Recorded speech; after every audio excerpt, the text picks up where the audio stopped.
Recording ya. Nah, materi nanti bisa dibuka ulang. Nah, informasi saja ini kita record. Kalau pas tatap muka saya kita record, nanti saya update via semester. Nah, minggu pertama juga sebenarnya saya record, tapi soalnya tidak aktif jadi nggak ada suaranya, sayang sekali, jadi nggak saya share. Tapi minggu pertama itu masih pengantar dan akan dibahas di pertemuan-pertemuan selanjutnya, jadi tidak ada videonya pun nggak masalah sebenarnya. Yang minggu kedua, minggu ketiga dan seterusnya sudah mulai materi inti. Nah itu nanti yang mungkin penting untuk dibuka gitu ya. Oke. Oke, balik lagi ke materi. Kita cek lagi pollingnya. Oke, luar biasa. 7 dari 70, 63 orang menjawab benar semua. Mantap sekali. Oke. Oke, kita close saja pollingnya dan kita mulai materinya. 747. Oke. Oke, sekarang yang polling nambah 2. Oke, semuanya benar. Uh, Luar biasa, jadi materinya sepertinya tersampaikan dengan baik untuk sesi belajar mandiri. Oke, kita mulai. Nah, seperti biasa, mohon perhatian, di-share ke teman boleh materinya, videonya boleh, tapi jangan di luar mata kuliah hidrologi. Artinya kalau di copy ke YouTube terus di-share ke umum terus dimonetisasi, jangan. Atau di mungkin apalagi kesan YouTube, TikTok nggak mungkin ya, karena cuma bentar doang ini videonya kepotongnya. Oke, minggu ketiga presipitasi. Minggu tiga presipitasi, ini kita kemarin sudah belajar terkait dengan yang namanya siklus hidrologi. Ya, oke, gambarnya mana? Oh ini buat gambar. Ya, jadi presipitasi di sini. Nah, kenapa penting? Nah, kemarin kita sudah belajar neraca air, air dari ibaratnya kalau ada hujan kita tampung di ember gitu ya, di ember. Nah, terus di ember ada kerannya ngalir ke bawah. Nah, itu ibaratnya kalau kita di daratan itu juga sama dengan ember tadi. Kita sebut dengan namanya daerah aliran sungai. Jadi hujan yang jatuh di daerah aliran sungai akan tertampung di situ sungai dan mengalir ke satu outlet. Outletnya apa? Muara sungai. Dibuang lagi ke laut. Nah, di dalam sungai itu ada banyak proses yang ditampilkan di sini nih. Nah, tampilkan di sini. Ini ada vegetasinya gimana, permukaannya gimana, kemudian soil moisture-nya gimana, kelengasannya gimana, kemudian juga air tanahnya bagaimana, terus di simpanan permukaan bagaimana, dan di pojok kiri ini ada runoff, ngalirnya bagaimana ya. Nah, ini semua nanti terkait dengan mata kuliah kita dari awal sampai akhir pertemuan minggu pertama sampai minggu ke-14. Yang enggak, sorry, yang jelas ini nanti terkait mungkin kalau banjir. Nah, banjir itu kaitannya dengan sorry, ini kok panahnya jadi di sini. Oke. Nah, banjir itu nanti kaitannya dengan yang namanya runoff. Nah, pas ini kasus aktual aja. Runoff. Nah, kenapa runoff? Aliran sungai itu bisa meluap. Nah, aliran sungai bisa meluap. Kita lihat komponennya. Dari channel storage ada, dari sini ada, dari air tanahnya ada, dari soil moisture ada, dari surface-nya juga ada, vegetasinya juga ada. Nah, ini semua mengarah ke yang namanya runoff yang di bawah ini. Bawah ini. Semuanya mengarah ke sini. Set gitu ya. Nah, ya kalau misalnya kondisi uh, kondisi ini ya, sebentar hapus saja dulu lah. Hapusnya harus satu-satu ini. Nggak bisa di. Nah, kalau misalnya kondisi permukaannya misalnya lerengnya biasanya kalau lerengnya miring itu air akan cepat mengalir ke bawah. Jadi kalau daerah hulu, daerah yang perbukitan itu ya, kalau das itu yang batasnya adalah pembatas topografi. Jadi gunung-gunung kalau Jakarta ya Bogor utaranya, kayak gitu contohnya. Itu kalau hujan jatuh, nah berapa yang mengalir di permukaan menjadi yang namanya overland flow ini berapa? Atau kemudian kalau hujan itu kan tanah punya kapasitas tertentu untuk jenuh. Nah, kalau misalnya sudah jenuh, artinya kalau tanahnya sudah jenuh, mau tidak mau dia akan tidak bisa masuk lagi ke dalam tanah, akhirnya menjadi yang namanya overland flow. Ini overland flow mengalir nanti sampai sungai. Nah, berapa debitnya? Nah, itu kalau debitnya melebihi batas tertentu yang digambarkan sebagai luas penampang sungai itu, nah itulah yang kita sebut dengan yang namanya banjir. Oke, itu mungkin uh, kenapa hujan itu penting, karena kalau dari neraca air tadi inputnya adalah hujan.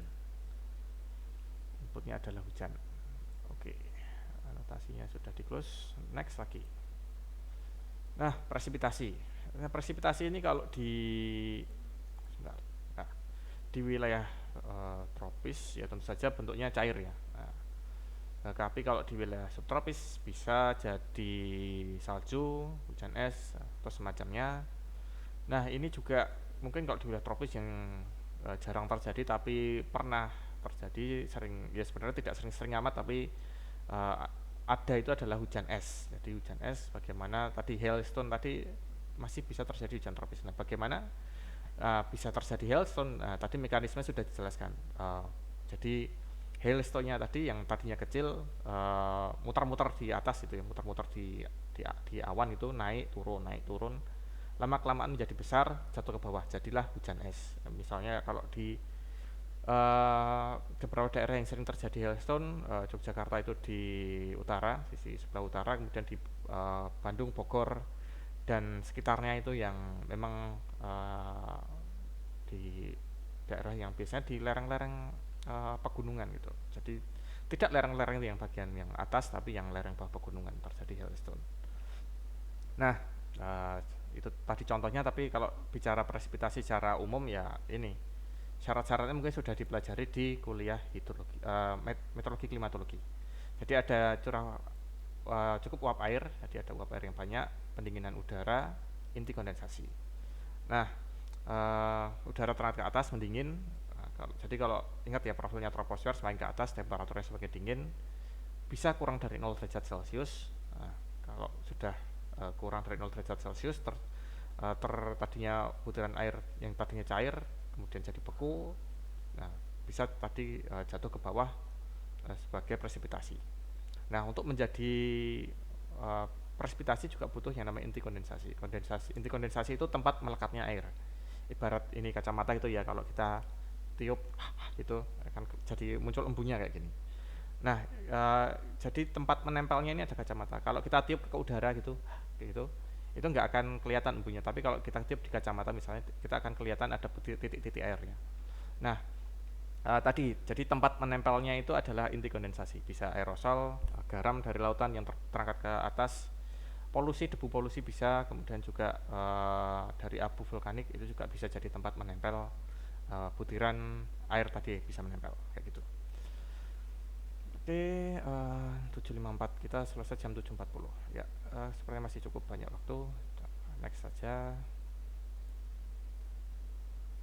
Nah, ini presentasi sudah. Nah, proses pendinginan udara.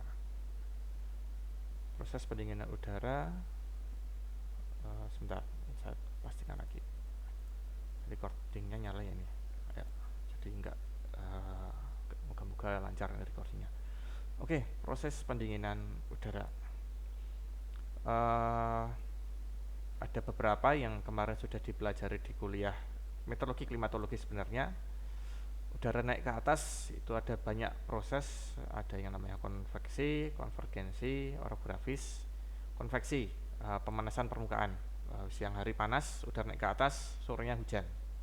Konvergensi, konvergensi biasanya di pusat tekan rendah. Kalau misalnya di pusat tekan rendah itu ITCZ, mungkin belum mungkin materinya nanti masih tingkat lanjut ya. Jadi pusat pertemuan dua massa udara itu naik ke atas semuanya, terjadi konvergensi, udara naik ke atas. Nah, itulah yang disebut dengan tadi konvergensi. Membentuk juga awan konvektif juga. Kemudian juga proses orografis. Oro itu gunung, jadi ingat-ingat aja oro itu gunung. Jadi kalau udara nabrak gunung, dia akan terangkat jadi hujan. Oke, massa udara naik, kemudian juga udara dingin karena hilangnya panas oleh radiasi. Nah, biasanya kalau pagi-pagi hujan itu menjelang habis subuh jam 4 sampai mungkin antara sebelum subuh habis subuh, tergantung nanti jam berapa, tapi biasanya pagi jam 4 ini bisa di arah pantai ini biasanya terjadi hujan. Nah, ini akibat hilangnya panas oleh radiasi. Jadi eh, pas puncak temperatur paling dingin itu biasanya jam 4 jam 5 pagi. Makanya saat mendingin ini terjadi kondensasi, terjadi hujan.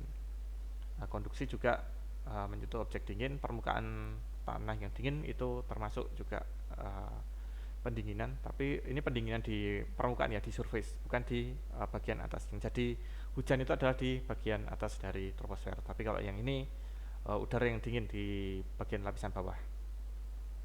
Nah, termasuk juga kalau kemarin sudah belajar front di meteorologi klimatologi, ada udara panas, udara dingin, kontak.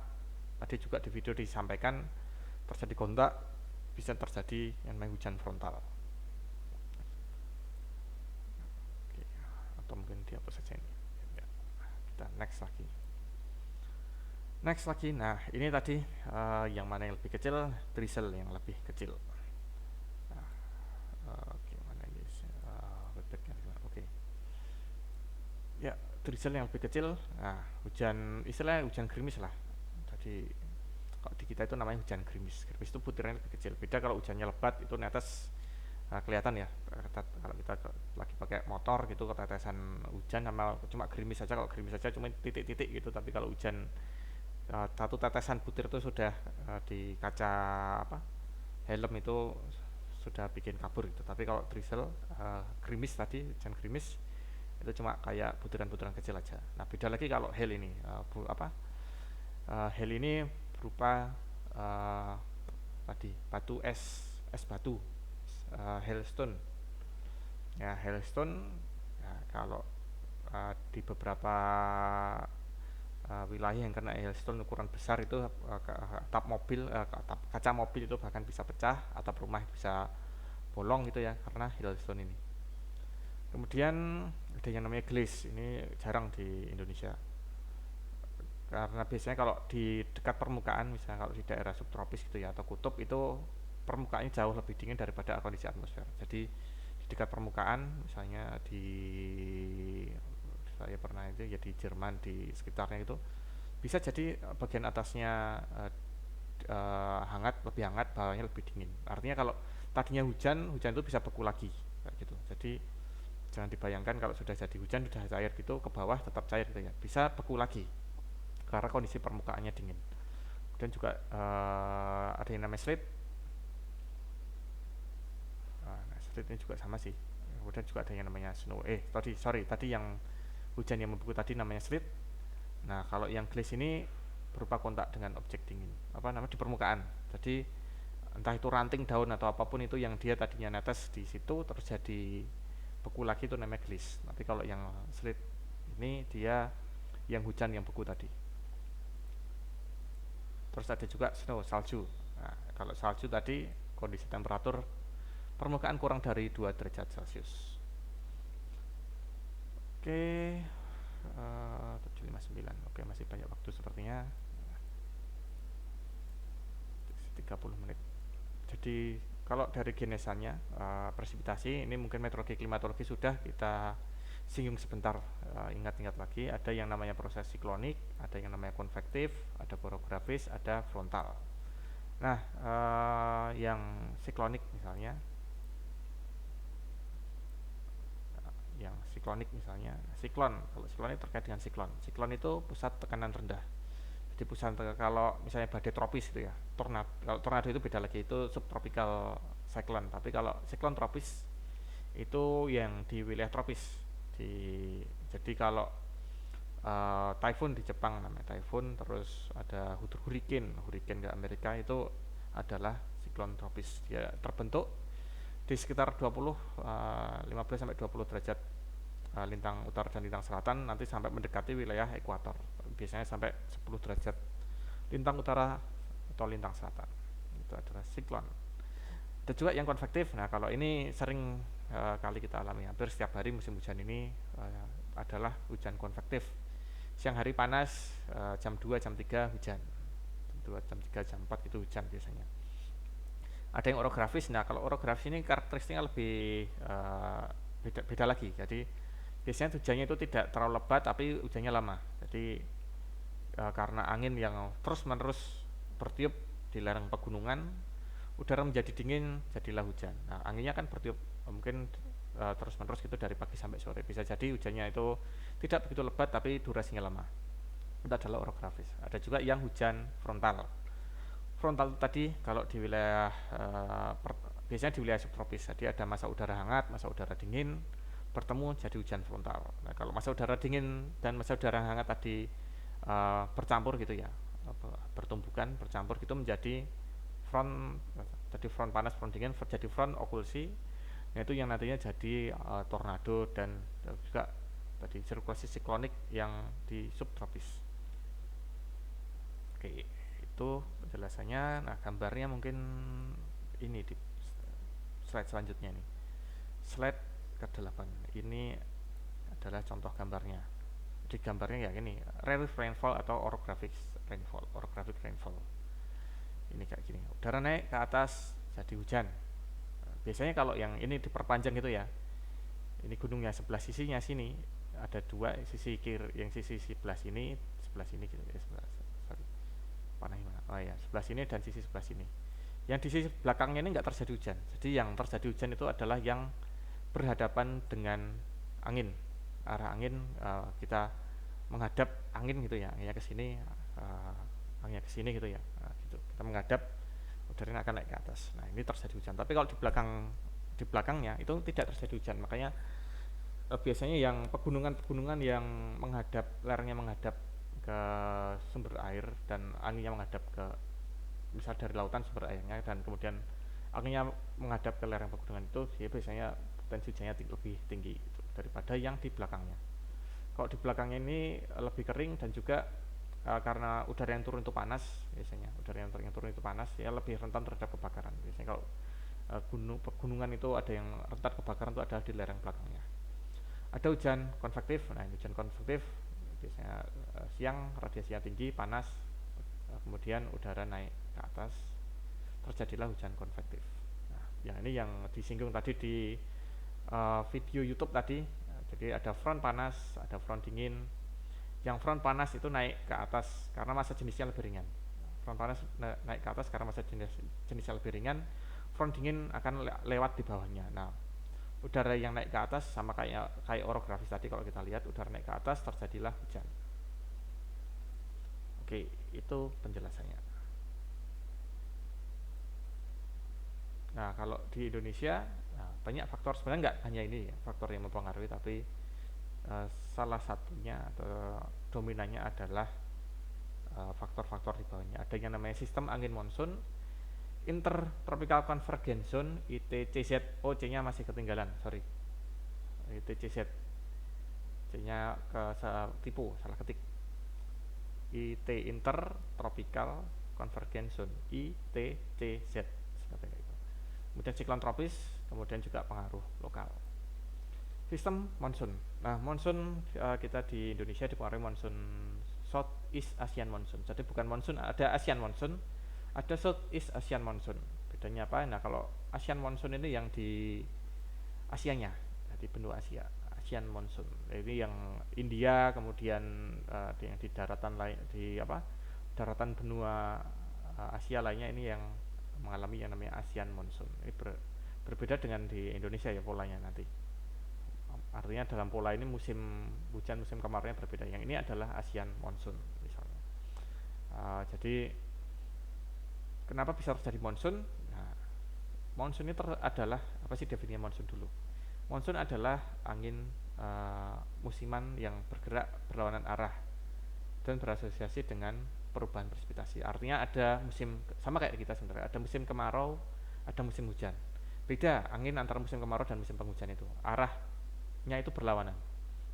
Saat angin barat kita mengalami yang namanya musim hujan, saat angin timur kita mengalami yang namanya musim kemarau. Nah, kenapa bisa terjadi seperti itu?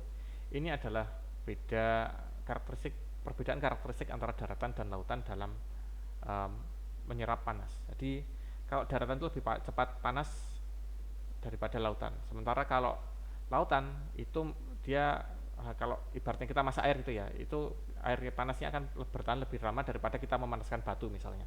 Batu itu lebih cepat dingin, tapi kalau air itu panasnya akan terjaga sampai lama kayak itu. Nah, hal ini mengakibatkan perbedaan uh, udara di atas daratan dan lautan itu akan berbeda gitu.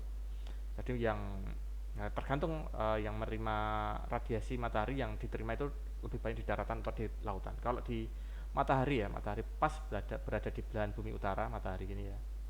Matahari pas berada di bumi utara artinya daratan lebih cepat panas. Bisa jadi wilayah benua Asia ini akan lebih cepat panas. Yang di lautan, yang di selatannya akan lebih dingin, perairan di selatan lebih dingin. Daratan itu bersifat, kalau ingat uh, dulu Medclim ada masa udara daratan itu bersifat kering, jadi biasanya kalau uh, pas di sini pusat terbentuk pusat tekanan rendah di wilayah benua Asia sini, angin akan bergerak ke sana. Nah, angin akan bergerak ke sana. Ya, kalau angin dari lautan dia akan membawa uap air dalam jumlah yang banyak. Akibatnya di benua Asia ini terjadi hujan. Nah, berbeda kalau mataharinya misalnya pas di belahan bumi selatan, itu akan berbeda lagi. Kalau belahan bumi selatan mataharinya ada di sini gitu ya, kita gambarkan seperti ini belahan bumi selatan itu mataharinya kayak gini misalnya. Nah, yang tadi dari benua Asia tadi yang udaranya kering tadi akan ke selatan, yang warna-warna apa namanya abu-abu ini, warna abu-abu ini dia akan bergerak ke selatan. Udaranya kering, maka tidak terjadi hujan. Nah, gitu penjelasannya. Next lagi. Clear. Next lagi. ITCZ, Intertropical Convergence Zone. Nah, ini juga salah satu yang menyebabkan curah hujan di Indonesia itu tinggi. Nah, kalau apa itu ITCZ? Nah, itu adalah pertemuan antara massa udara dari belahan bumi utara. Jadi ini anggap saja kalau ini dipotong gitu ya ke sini. Ini dipotong ke sini. Udara dari belahan bumi utara naik ketemu di tropis di ekuator. Yang dari belahan bumi selatan juga ketemu di ekuator dan naik ke atas. Ini membentuk yang namanya awan konvektif yang tadi akibat udara yang naik tadi. Untuk awan konvektif misalnya cumulonimbus, awan cumulus gitu ya. Nah, ini close dulu. Nah, ini adalah proses yang kita sebut dengan ITCZ. Jadi kalau kita lihat di satelit itu biasanya dalam satu baris tengah ekuator gitu ya, satu baris ekuator di gambar ini itu biasanya ada kayak sabuk awannya bentuk sabuk, itu yang kita sebut dengan yang namanya ITCZ.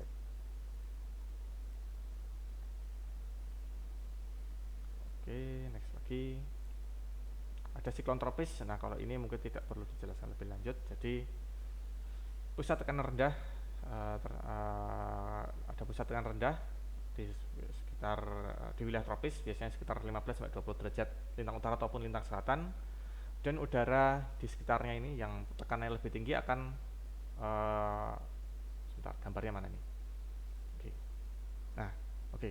Jadi tadi di sini ada pusat tekanan rendah. Nah, di sini yang tekanannya lebih tinggi tadi akan masuk, udaranya akan mengumpul gitu ya. Jadi ini jadi yang tadi pusat tekanan rendah dari pusatnya akan udaranya akan bergerak ke pusatnya tadi. Yang di pusatnya bergerak bagaimana? Bergeraknya ke atas. Bergerak ke atas, yang bawahnya diisi oleh udara yang tadi dengan tekanan lebih tinggi yang ada di sekitarnya. Nah, ini yang membentuk, biasanya kalau membentuk siklon tropis itu Indonesia nggak terdampak. Jadi nggak kayak kalau puting beliung itu sifatnya lokal, kalau ini ukurannya besar sampai 200, 300 sampai 500 kilo. Nah, ini biasanya kita nggak terdampak. Tapi ekornya ini yang ekornya ini yang belakangnya ini. Nah, belakangnya ini yang kadangkala menyebabkan hujan di Indonesia itu lebih tinggi daripada kondisi normalnya.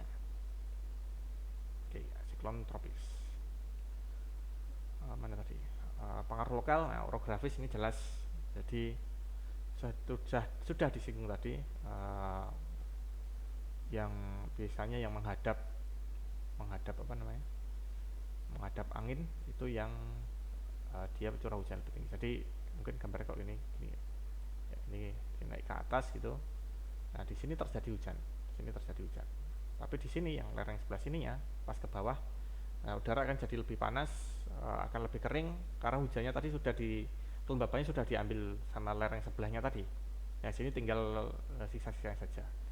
Nah ini biasanya yang sering kali lebih kering dan sering kali kebakaran tuh yang di arah kita sebut dengan daerah bayangan hujan namanya. Jadi yang membelakangi hujan namanya daerah bayangan hujan. Oke, next lagi mungkin. Itu tadi terkait dengan hujan. Tipe hujan di Indonesia ya tergantung tadi, ada yang namanya monsun, ekuator, lokal. Monsun itu yang uh, terpengaruh oleh Southeast Asian monsoon, perubahan arah angin dari timur ke barat.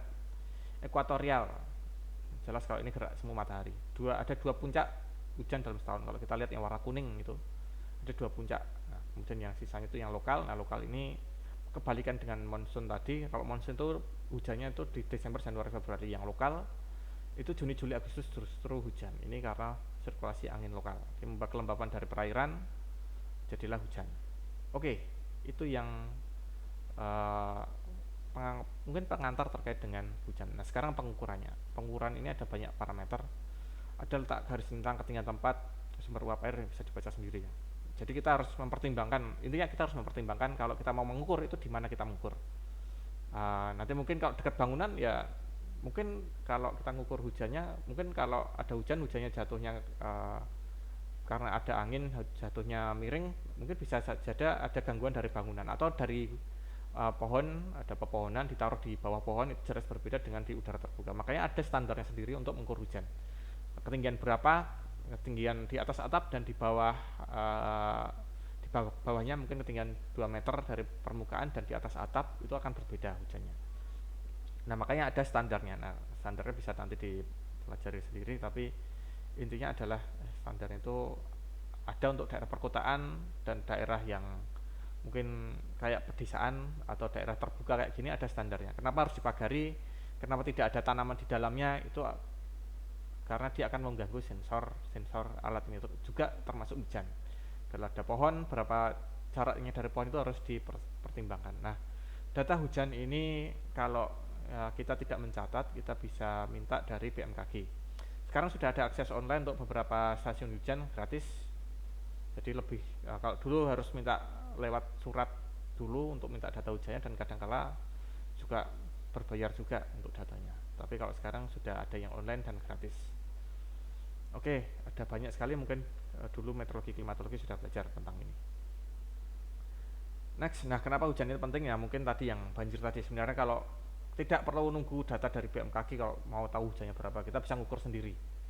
Gampang cara ngukurnya, nanti pakai peralon, nanti ada unitnya berapa itu bisa ada konversinya kayak gitu. Jadi yang perlu diukur, yang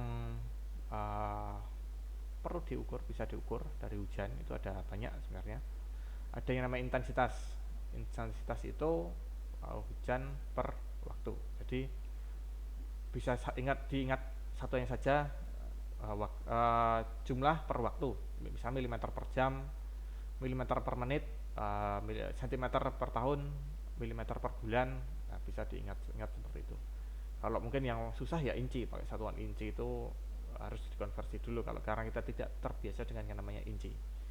Nah, intensitas ini berasal dari jumlah hujan. Jumlah hujan tadi satunya milimeter, sentimeter, inci. Kalau meter ya jarang sekali dipakai, tapi kalau curah hujannya cukup tinggi ya bisa pakai meter. Jumlah hujan, jumlah presipitasi selama presipitasi berlangsung. Kita mengukur jumlahnya itu berapa volumenya. Tebalnya itu berapa? Tebal hujan. Jadi hujan itu kan ada tebalnya. Kalau kita pakai volume itu kan berapa liter milimeter. Nah, tapi itu kan dari suatu wadah gitu ya. Wadah itu ada diameternya, nanti kita pelajari di next slide-nya itu. Diameternya itu ada diameternya, artinya dari volume tadi kita bisa ngitung tebalnya. Tebal hujan atau jumlah hujan. Ada juga nanti yang namanya durasi. Kita ngukur itu dapat satu gelas hujan itu misalnya pakai gelas aja yang gampang ya, karena masih belum next slide-nya itu masih belum dibuka, jadi pakai gelas saja. Satu gelas hujan itu diukur berapa lama? Misalnya kalau ada yang cuma 1 jam itu hujan di luar, diukur pakai gelas, oh sudah penuh, itu 1 jam. Ada juga yang 1 hari baru penuh, itu beda durasinya antar 1 hari dan 1 jam. Namun 1 bulan sudah penuh, baru 1 bulan sudah penuh, itu adalah durasi. Frekuensi, ada juga selain durasi ada juga frekuensi. Frekuensi artinya jumlah kejadian dalam interval tertentu. Berapa sih frekuensi hujan yang di atas misalnya 10 mm per jam dalam 1 tahun ini, berapa sih? Itu adalah analisis frekuensi. Nah, dari frekuensi kita bisa turunkan ke yang namanya probabilitas. Misalnya kalau banjir di Jakarta itu, kalau curah hujan 100 mm per jam itu probabilitasnya berapa? Apakah kalau yang kemarin banjir kemarin itu memang di atas 100 mm, artinya probabilitasnya jarang sekali terjadi, dan kemudian kemarin itu terjadi jadi banjir, itu termasuk probabilitas. Nah, probabilitas ini termasuk nanti desain waduk, desain tanggul sungai, itu bisa nampung untuk probabilitas berapa. Nah, untuk probabilitas berapa itu nanti bisa diteruskan ke dalam yang namanya kala ulang ini.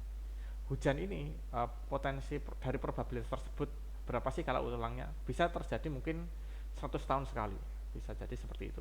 100 tahun sekali, 50 tahun sekali, ada yang mungkin 20 tahun sekali, 5 tahun sekali, itu yang kita sebut dengan kala ulang. Jadi dalam 5 tahun tersebut, misalnya untuk kala ulang 5 tahun misalnya, dalam 5 tahun tersebut satu kali terjadi, itu ada satu kali kemungkinan terjadi, itu adalah yang namanya kala ulang.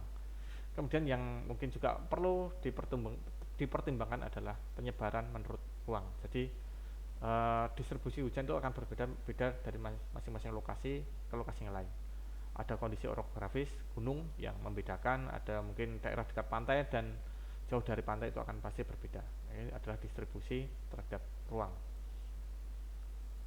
Nah, ini gimana ngukurnya? Nah, tebal hujan dalam milimeter atau sentimeter dan lain-lain. Kita punya tabung penakar hujan. Penakar hujan itu gampang, bisa pakai buat sendiri, bisa, tidak perlu harus beli gitu ya. Penakar hujan, misal kita punya tabung dengan diameter 10 cm, kemudian kita menampung air dalam penakar tadi, itu dapatnya 300 mm. Nah, berapakah tebal hujannya? Nah, nanti mungkin bisa dicoba-coba dihitung sendiri berapa tebal hujannya. Kemudian jika lama pengukuran 8 jam, berapa intensitasnya per jam. Jadi diameter, masih ingat rumusnya bagaimana ngitung volume? Volume luas alas kali tinggi ya, A kali T. A kali luas alasnya kali tinggi. Nah, luas alasnya kita ketemu, luas alasnya berapa dari diameter ini. Kemudian artinya kita yang di sini adalah mencari tingginya. Tinggi ini ada T, ini adalah tebal hujan. Ini adalah T. Nah, dari sini luas alasnya kita ketemu. Ada yang ingat luas alas dari lingkaran itu berapa, kemudian dikalikan dengan tinggi. Nah, ketemu yang namanya tebal hujan. Oke, next lagi. Hujan ini mungkin skip aja. Nah, ini mungkin ada hitungan juga yang tadi cuma contoh aja, yang ini hitungan lebih realnya lagi. Diameter tadi 10 cm, sekarang volumenya diameter 10 cm, sekarang volumenya adalah 600 ml. Kemudian hujannya ini ditampung, ini kita pasang jam 1 siang, kemudian jam 9 pagi hari berikutnya itu diambil. Artinya kita ukur selama 20 jam gitu ya. Misal pas banjir ada yang di Jakarta, iseng-iseng gitu, daripada di rumah nggak ngapain, kita ngukur tebal hujannya. Pas mau jam 1 mau hujan, ditaruh tabung di luar, kemudian hari berikutnya diambil jam 9 pagi. Ketemu, kita dapat 600 mm. 600 ml. Jadi satu botol aqua kecil itu 600 ml. Nah, berapa sih tebal hujannya? Nah, dihitung dengan slide berikutnya. Jadi, nah ini rumusnya. Ini kalau ini pakai desimeter ya rumusnya ya. Yang penting paham aja konversinya. Jadi ya pakai anotasi. Nah, volume tabung kan luas alas kali tinggi. Kita harus mencari tingginya ini. Volumenya adalah tadi volume air dalam tabung 6 100 ml, 0,6 desimeter kubik. Kali pi, luas alasnya adalah pi kali jari-jari kuadrat 10 berapa tadi, 10 desimeter apa berapa tadi, saya agak lupa tadi. Luas alas kali tinggi, nah ini luas alasnya ketemu, yaitu jadi kalau 0,6 itu sama dengan ini adalah luas alasnya 0,785. Jadi 0,6 dibagi 0,785 adalah tingginya. Tinggi ini bukan dibagi ya, tinggi atau tebal hujan. Ketemu nilainya adalah 0,764 desimeter atau 76,4 mm. Ketemu ini adalah tebal hujannya. Jadi tinggi itu sama dengan tebal hujan kalau dari hitungan ini.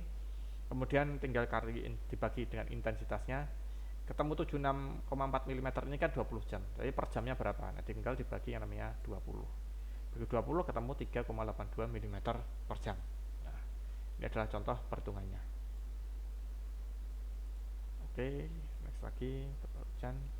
Oke, penakar hujan. Mungkin tadi sudah belajar. Intinya ada beberapa tipe penakar hujan. Jadi kalau kita bikin sendiri ya manual ngukurnya. Ada yang manual, penakar hujan biasa, atau disebut dengan non-recording. Jadi manual ngukurnya dilihat oleh petugas pencatat. Nah ini kalau petugasnya sakit atau ada urusan gitu, bisa jadi datanya kosong. Nah, seringkali kalau data-data yang lama itu datanya kosong karena memang masih manual lah, kayak gini. Ada banyak sekali modelnya kayak gini. Ini manual, nanti diambil, diukur sama petugas yang mencatat. Ini yang buat sendiri tadi pakai peralon saja, dipasang pada ketinggian. Ada ketentuannya berapa ketinggian dari permukaan tanah, terus jarak dari tutup halangan yang menghalangi, bisa bangunan, misalnya di pojok kiri itu ada bangunan kayaknya. Ini berapa, ini kita harus cek jaraknya, ada jarak minimalnya. Kalau ini kayaknya kurang, tidak memenuhi standar, tapi mungkin karena efek kamera ya, kita nggak tahu. Yang jelas kalau yang paling bagus ya tadi ada pagarnya gitu kayak yang punya BMKG. Terus berkembang tadi yang manual, tadi yang buatan homemade tadi, buatan sendiri, jadi berkembang semi otomatis. Nah, semi otomatis biasanya 1 minggu. Kenapa semi otomatis? Karena ini masih belum digital. Zaman sekarang sudah digital semua, jadi datanya bisa banyak, panjang datanya bisa lebih panjang lagi. Kalau ini cuma 1 minggu saja. Kenapa? Karena di sini pakai yang namanya kertas pencatat. Nah, dicatat ini kayak ada mesin yang muter gitu ya, kayak jam gitulah. Ada mesin yang muter, dia setiap ada muter, ada setiap putaran itu berapa lama itu ada dicatat di sini. Nah, ini yang nanti kenapa 1 minggu batasnya itu karena kertas yang ditempelkan ini cuma buat 1 minggu. Nanti setelah 1 minggu kertasnya diambil, ganti kertas yang baru, 1 minggu kertasnya diambil. Ini masih semi otomatis karena kalau di sini mungkin kayak seismograf itu ya, ada tintanya, ada tintanya di sini nih, yang tintanya di sini, terus ini kertasnya. Kalau seismograf itu akan naik turun. Tapi kalau ini akan terus naik. Jadi ada kayak gambarnya tabung gitu ya, tabung bejana gitu. Terus kalau kayak isi air kalau ada bola pingpong gitu ya. Kalau airnya naik itu kan bola pingpongnya akan naik. Bola pingpongnya naik. Nah, naik menggerakkan jarumnya nih. Nah, naik menggerakkan jarumnya. Nah, dia akan tercatat di kertasnya tadi. Ini yang masih versi lama sekali, mungkin tahun 90-an. Kalau yang tahun 2000 ke atas ya sudah digital. Nah, kayak gini sudah ada modelnya kayak gini ya modelnya, sudah digital, ada datanya itu ada log datanya disimpan di memorinya, bisa nanti di-download ataupun juga kalau sekarang sih pakai wifi gitu ya, di tethering lah gampangnya gitu. Di tethering dengan ke wifi yang sama, kemudian di-download kayak gitu. Kalau dulu masih pakai kabel gitu. Nah, ini contoh gambarnya itu kayak gini. Oke, lanjut lagi, terakhir nih, hujan wilayah. Jadi apa itu hujan wilayah? Jadi bukan hujan pada hujan yang jatuh pada satu wilayah. Hujannya sebenarnya definisinya adalah hujan yang jatuh pada suatu wilayah. Jadi bukan point rainfall, bukan hujan yang kita berbeda ya antara hujan yang kita lihat dari satu alat dengan nanti kesebaran ruangnya itu bagaimana. Satu kecamatan, satu kabupaten itu berbeda dengan satu titik saja. Misalnya yang di Jakarta, misalnya Jakarta Utara, Jakarta Selatan berbeda. Kemudian juga Yogyakarta, dekat Merapi sama dekat Parangtritis itu akan berbeda. Kayak gitu. Jadi uh, hujan wilayah ini menunjukkan distribusi hujan dalam ruang. Ah, ini definisinya silahkan, mungkin tidak perlu dihafal tapi di kata kuncinya diingat-ingat saja. Nah, ini misalnya yang gambar sebelah kanan ini adalah hujan wilayah. Kalau ini yang di sebelah selatan Merapi Kota Yogyakarta dan sekitarnya. Mungkin nggak ada apa namanya, nggak ada batas administrasinya atau apa yang bisa menunjukkan. Tapi ini adalah di selatan Merapi. Jadi yang Gunung Merapinya ada di sini. Ini Gunung Merapinya gitu ya. Nah, terus yang di sini adalah Parangtritisnya, pantainya. Itu. Nah, ini pantainya. Nah, kita bisa melihat sebaran distribusi menurut ruang dari yang namanya hujan wilayah ini. Termasuk nanti menghitung yang di area gambar ini itu berapa sih hujannya, itu yang kita sebut dengan hujan wilayah. Nah, ada dua metode yang sering kali kita pakai, polygon Tyson dan isohyet. Sebenarnya ada yang lebih canggih lagi, pakai satelit atau data radar, itu sudah bentuknya piksel. Kayak kamera kita itu motret bentuknya piksel, kotak-kotak gitu. Tapi kalau zaman dulu pakai penakar hujan itu, dan sekarang juga BMKG masih pakai penakar hujan, itu bentuknya bukan piksel tapi bentuknya berupa titik-titik yang nanti harus istilah diinterpolasi. Oke, yang pertama adalah tadi mungkin sudah belajar, ada yang namanya Tyson polygon Tyson. Nah, gimana cara membuat polygon ini? Ada banyak, kalau ada banyak titik, misal ada di sini berapa titik? 1, 2, 3, 4, 5, ada 5 titik. Ada 5 titik. Nah, misalnya antara titik di sini dan di sini gitu ya. Itu kita akan bisa buat garis antara satu penakar dengan penakar yang lainnya. Buat garis yang menghubungkan satu sama lainnya, garis kayak gini ya. Nah, buat garis, nah kita sudah buat garisnya, kemudian kita cari garis yang tegak lurus dari garis tersebut. Garis tegak lurus mungkin di sini ya. Ini warnanya bisa dibedain nggak sih? Mungkin, tapi itu waktu yang agak lama juga. Oke, kita buat garis yang tegak lurus. Garis yang tegak lurus. Nah, tegak lurusnya mungkin di sini gitu ya. Kemudian kita tarik garis yang lain. Warnanya merah lagi nih. Kita tarik garis yang lain, misalnya titik. Sorry. Garisnya pakai yang ini. Kita tarik garis yang lain, misal dari stasiun yang ini. Sorry, gambarnya mungkin garisnya lurus. Warnanya merah. Dan juga titik yang lain lagi. Kita tarik juga di sini. Tarik garis di sini. Ya. Gitu. Terus kita cari garis yang tegak lurus dari masing-masing garis yang menghubungkan stasiun tadi. Kalau di sini ya di sini, ini tegak lurusnya harus 90 derajat, dari 90 derajat dari garis yang kita tarik, garis warna merah ini harus 90 derajat. Ini juga harus 90 derajat ke sini. Ya, ketemu. Ini adalah polygon Tyson untuk wilayah zona yang ini, ketemu di zona yang ini. Nah, ini ketemu. Nah, ini juga sama, nanti kita hubungkan juga misalnya dengan yang di bawahnya.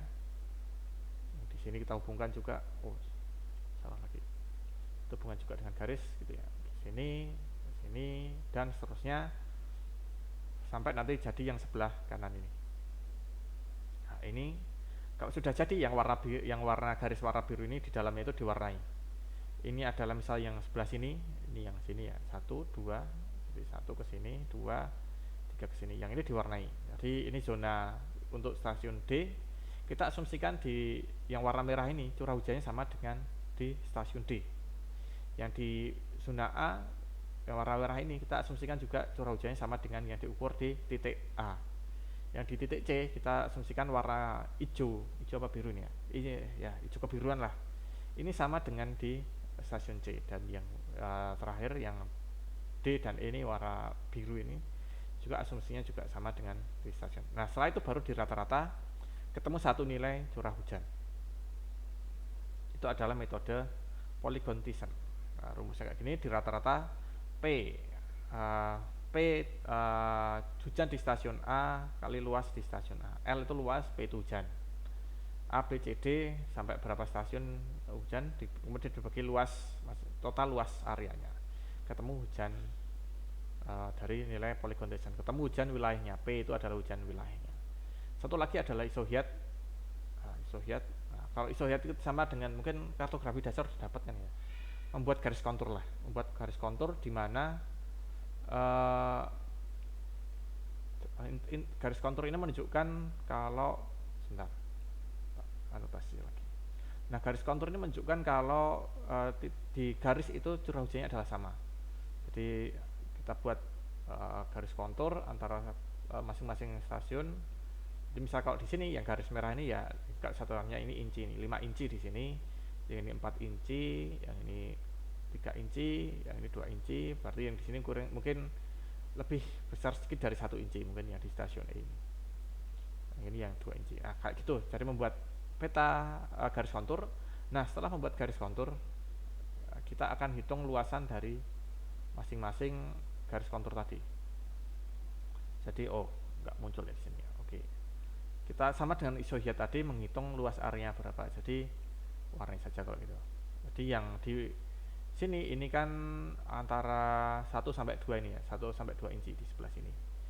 Kita hitung luasnya ini. Nah, kenapa di sini ada kotak-kotak kecil ini buat ngitung luasnya sebentar, garis kotak bantuan untuk ngitung luasnya. Jadi kalau mungkin dulu waktu SD atau apa sudah pernah menghitung ini berapa kotak. Menghitung kotak kalau lebih dari setengah itu dihitung 1, kalau kurang dari setengah tidak dihitung. Itu berapa kotak. Nah, kayak gini ini juga sama. Nanti ini luasnya berapa? Curah hujan yang di sini adalah antara 1 dan 2 ini, jadi antara 1 dan 2 kita ambil nilai tengahnya. Jadi 1,5. 1 dan 2 dijumlahkan 3 dibagi 2, 1,5. Jadi di sini luasnya di sini ini itu adalah 1,5 dikali luasan ini. Nah, luasan ini dihitung dari mana? Kalau dulu pakai kertas milimeter blok itu dihitung kotaknya. Ini dihitung misalnya yang atas ini, yang ini yang dihitung. Ini dihitung 1, 2, 3, 4 kotak. Yang ini mungkin lebih dari setengah, ini kurang. 1 titik ada 5 kotak, artinya 5. Kalau satu kotak itu 1 kilometer persegi ya berarti 5 kilometer persegi luasnya. Oke, kejar waktu. Ya, ini contoh bisa dihitung sendiri. Dan ada tugas, saya sudah umumkan di semester. Sesuai dengan kontrak belajar kita, minggu ketiga ini ada tugas. Nah, tugasnya bagaimana? Upload ke semester paling lambat 1 minggu ke depan, jadi tanggal 1 Maret 2020 jam 12 malam kurang 1 menit. Nah, jangan lupa dicatat 1 Maret 2021 jam 23.59. Tugasnya apa? Nah, silakan cari peta curah hujan, bisa isohyat atau polygon Dyson di rumah masing-masing, di sekitar kota atau kabupaten masing-masing. Satu saja, tidak perlu dua-duanya, atau kalau ada dua-duanya lebih bagus lagi, bisa isohyat atau polygon Dyson. Kemudian distribusinya bagaimana? Misalnya kalau yang tadi Merapi tadi ada gambarnya tadi, itu bagaimana utara dan selatan itu silahkan apa saja yang kira-kira mempengaruhi, apakah topografi atau apa yang kemungkinan berpengaruh terhadap distribusinya. Oke, terima kasih. Sampai sini mungkin ada pertanyaan, jadi kita masih punya 5 menit.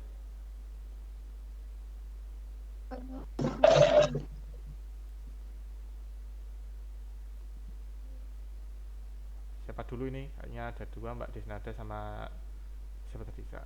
Belum kebaca tadi. Mungkin ada pertanyaan, silakan. Mungkin raise hand dulu kalau rebutan tanya gitu ya.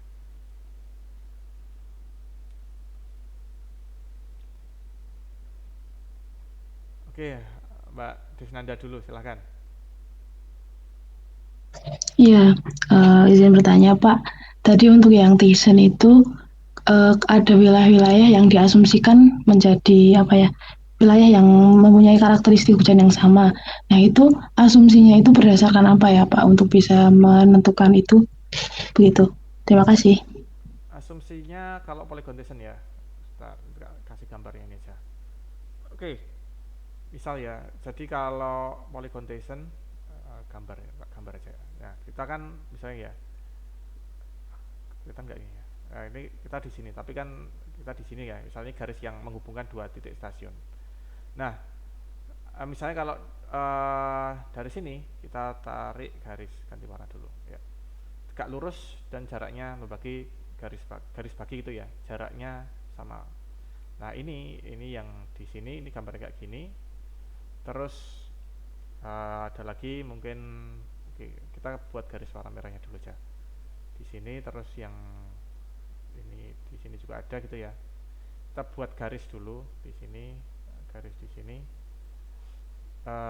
Ini garis yang menghubungkan antar stasiun tadi, kemudian kita buat garis tegak lurusnya. Nah, garis tegak lurusnya ini kayaknya tegak lurusnya kayak gini, tapi di sini ada lagi. Oke, mungkin tegak lurusnya kayak gini dulu, tegak lurusnya kayak gini. Yang ini juga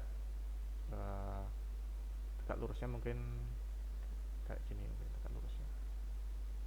Oke, kemudian di sini mungkin ada lagi nanti ini ini ke sini. Nah, yang ini karena ada dua stasiun di utara dan selatannya, ini ke sini. Nah, ini ke sini. Nah, untuk area yang tidak tercover tadi ya, kita sebenarnya kalau ini tergantung dari ketersediaan data sebenarnya. Kalau jumlah stasiun yang semakin banyak, itu semakin bagus. Jadi misalnya kalau di wilayah yang ini ya, ini misalnya di sini, ini kan di luar garis ini, tapi kita asumsikan karena tidak ada data lain. Misalnya kalau di sini ada stasiun lagi, misalnya yang warna biru ini yang baru saya gambar ini ada stasiun lagi, maka di sini kita buat lagi ada batasnya lagi. Tapi karena nggak ada, kita asumsikan yang ya di dalam satu kotak ini sama semua.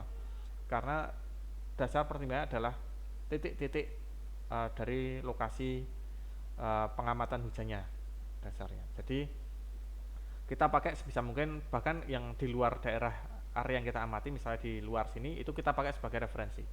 Nah, kenapa? Karena biar dia lebih akurat lagi. Nah, tapi kalau tidak ada, seperti yang sebelah ini, sebelah kiri ini tidak ada, kita asumsikan satu area ini itu curah hujannya sama.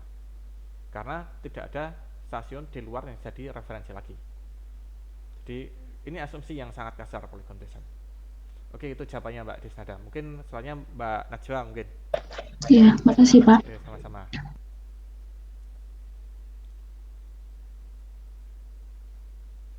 Silakan Mbak Najwa, mungkin itu pertanyaan. Izin bertanya Pak, untuk dari masing-masing metode tersebut, untuk keunggulan, kelemahannya bagaimana Pak? Oke. Dan mungkin untuk di Indonesia sendiri, paling umum menggunakan apa? Terima kasih. Oke. Jadi kalau analisis nanti terkait dengan hujan wilayah itu biasanya dua-duanya dipakai. Karena masing-masing ada akurasinya akan tergantung pada masing-masing lokasi. Jadi karena kita tidak tahu juga yang akurasi yang mana, kecuali nanti di cross bandingkan dengan data satelit gitu ya, misalnya akurasinya bagaimana kita tidak tahu, maka dua-duanya biasanya dipakai. Nah, ada keunggulan dan kelemahannya masing-masing. Kalau Tyson polygon itu garisnya tetap, jadi kita buat kayak gini ya, ini dari waktu ke waktu. Nah, ya ini dari waktu ke waktu ini kan tidak berubah kecuali stasiun digeser. Tapi kalau tetap di situ semua stasiunnya, misalnya tahun 2010, 2011 sampai 2020, itu kan kita akan lebih mudah ngitungnya. Jadi tinggal ngitung luasnya saja, kemudian curah hujannya masing-masing bulan berapa. Berbeda dengan yang namanya isohyet. Isohyet itu yang ini mungkin saya zoom bisa nggak ini? Kemudian di gambar. Oh sorry, salah kayaknya gesernya. Nah. Ya, nah kalau isohyet ini bisa kita lihat, ini bulan November 2003, Januari 2004, Desember 2003, bawah itu Februari 2004. Masing-masing punya gambar itu beda, beda pola. Makanya kalau mau ngitung luas ya tinggal harus ngitung luasnya ini satu persatu. Ini garis yang di antara dua garis ini kan ada luas sendiri-sendiri. Itu harus dihitung satu persatu. Ini setiap bulan akan berbeda kelemahannya di situ. Mungkin hasilnya nanti lebih akurat karena dia ada interpolasi di sini, lebih akurat. Tergantung juga interpolasinya apa, bisa jadi lebih akurat kayak gitu. Tapi butuh processing lama. Sebenarnya ini bisa kalau sekarang itu sudah pakai pemrograman, bisa diprogram aja, tinggal ngitung luasnya berapa. Itu akan jadi sangat gampang sekali. Oke, ada pertanyaan lain mungkin? Kalau tidak, 8.40 pas waktunya, kita akhiri sampai sini. Kalau ada pertanyaan mungkin besok bisa oke. Mungkin Mbak Destarina Pasaribu, apakah hujan konveksi bisa terjadi yang dilihat oleh arus dingin? Tergantung sih. Arus dingin mungkin kalau pas kondisi arus perairan ya ini ya, perairan dingin mungkin tidak terjadi hujan, tapi kalau karena ada pergantian musim, pas musim di mana perairan itu lebih hangat, itu mungkin saja terjadi. Dan berbeda antara daratan dan lautan, nanti tergantung kelembapan. Kalau kelembapan sampai mendekati 100 ya jelas bisa terjadi hujan dan proses konvektif bisa terjadi. Oke, itu jawabannya. Pertanyaan lain mungkin bisa disimpan dulu karena kita masih punya minggu 3 sampai minggu 7, artinya masih punya 4 pertemuan lagi. Jangan lupa untuk tugasnya dikerjakan. Kita akhir saja ya. Sekian. Wassalamualaikum warahmatullahi wabarakatuh. Waalaikumsalam warahmatullahi wabarakatuh. Terima kasih Pak. Waalaikumsalam warahmatullahi wabarakatuh. Terima kasih Pak. Terima kasih Pak. Yuk. Terima kasih Pak. Bapak. Sama-sama.